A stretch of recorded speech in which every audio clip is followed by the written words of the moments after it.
Hi friends, இன்றைக்கி நம்ம பார்க்க போகிறது என்னென்னு பார்த்தீங்கன்னா post stroke depression and family support.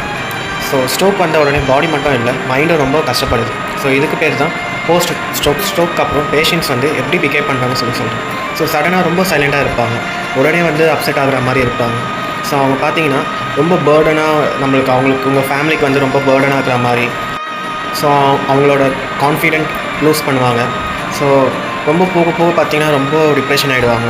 So once அவங்க வந்து எக்ஸசைஸ் ட்ரை பண்ணுவாங்க, பட் அது ஸ்டார்டிங்லேயே அவங்களுக்கு வரலன்னா இன்னும் ரொம்ப அதிகமாக வந்து டிப்ரெஷன் ஆகிடுவாங்க. நம்மளால் இதை பண்ண முடியலையே, ஃபஸ்ட்டு நம்ம ஆரம்பத்தில் அப்படி இருந்தோமே, இப்போ வந்து ஸ்ட்ரோக்கு அப்புறம் நம்மளால் எதுவுமே பண்ண முடியலன்னு சொல்லி நிறைய ஃபீல் பண்ணுவாங்க. ஸோ அப்படி ஃபீல் பண்ண பேஷண்ட்ஸுமே நிறைய பேர் இருக்காங்க. ஸோ அந்த ஃபீலிங்ஸை சில பேர்கிட்ட மட்டும் தான் ஷேர் பண்ணுறாங்க.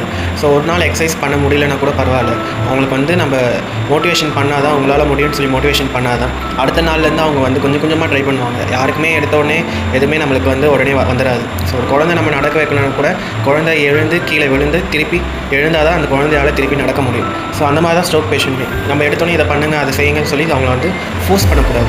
நம்மளால் முடிஞ்ச சப்போர்ட் அவங்கள வந்து பண்ண சொன்னால் தான் அவங்களால பண்ண முடியும்.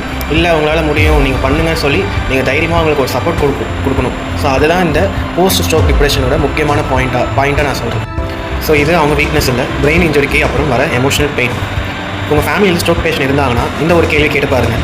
அவங்க முன்னாடி மாதிரி இப்போ இல்லைனாலுமே நீங்கள் கொடுக்குற ஃபேமிலி சப்போர்ட் அவங்களுக்கு இன்னும் இருக்கான்னு சொல்லி கேட்டு பாருங்கள். பிகாஸ் ஃபேக்ட் என்னென்னா, ப்ராப்பர் ஃபேமிலி சப்போர்ட் இருந்தால் டிப்ரெஷன்லேருந்து 50% வரைக்கும் குறையலான்னு சொல்லி மெடிக்கல் ஃபேக்ட் படி சொல்லியிருக்காங்க. ஸோ சப்போர்ட்னா நம்ம என்ன பண்ணலான்னா ஒரு என்கரேஜிங் வேர்ட் தரலாம். ஸோ டெய்லி ஃபிசியோதெரப்பி வந்து நாங்கள் வந்து பண்ணுறோன்னா அதுக்கேற்ற மாதிரி நீங்கள் டெய்லி ஒரு மோட்டிவேஷனாக இன்றைக்கி இது பண்ணுறீங்களா, இதோட நாளைக்கு கொஞ்சம் எக்ஸ்ட்ரா பண்ணலாம், ஸோ ட்ரை பண்ணால் தான் உங்களால் முடியும்னு சொல்லி சம் மோட்டிவேஷனல் ஸ்பீச் நீங்கள் வந்து கொடுக்கணும். அவங்க ஸ்லோவாக ப்ரோக்ரஸாக கூட அப்ரிஷியேட் பண்ணுங்கள். அவங்க கொஞ்சம் கொஞ்சமாக வந்து ப்ரோக்ரஸ் வந்து ஸ்லோவாக காமிச்சாலும் பரவாயில்ல, still you need to support them.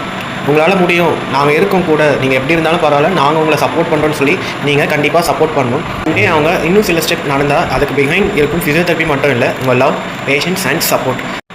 நம்ம ஃபேமிலி சைடில் இல்லை உங்களால் இப்போ நடக்க முடியாது, நீங்கள் வந்து ரொம்ப தூரம் போக முடியாது, நீங்கள் இங்கே வீட்டிலே இருங்க, இந்த ரூம்லேயே இருங்க அப்படி சொல்லி நம்ம கஷ்டப்படுத்துறது அவங்களுக்கு ஒன்றும் ஹர்ட் ஆகும். உங்களால் முடிஞ்சால் ஒரு வீல் சேரில் கூட்டிகிட்டு போங்க, இல்லை அவங்க நடக்கிறாங்களா கை பிடிச்சி கூட்டிகிட்டு போங்க, அதோட பெரிய சந்தோஷம் அவங்களுக்கு வந்து எதுவுமே கிடைக்காது. ஸோ சில விஷயம்லாம் நீங்கள் அவ்வளோ பெருசாக எடுத்துக்கலன்னா அதுவே வந்து அவங்களுக்கு இன்னும் டிப்ரெஷன் ஆகும். ஸோ சில விஷயம் உங்களுக்கு புரியும். ஸோ அதுக்கேற்ற மாதிரி நீங்கள் பார்த்துக்கிட்டிங்கன்னா அவங்களும் ஹாப்பியாக இருப்பாங்க, உங்களுக்குமே ஹாப்பியாக இருக்கும், எந்த ஒரு பிரச்சனையும் வராது.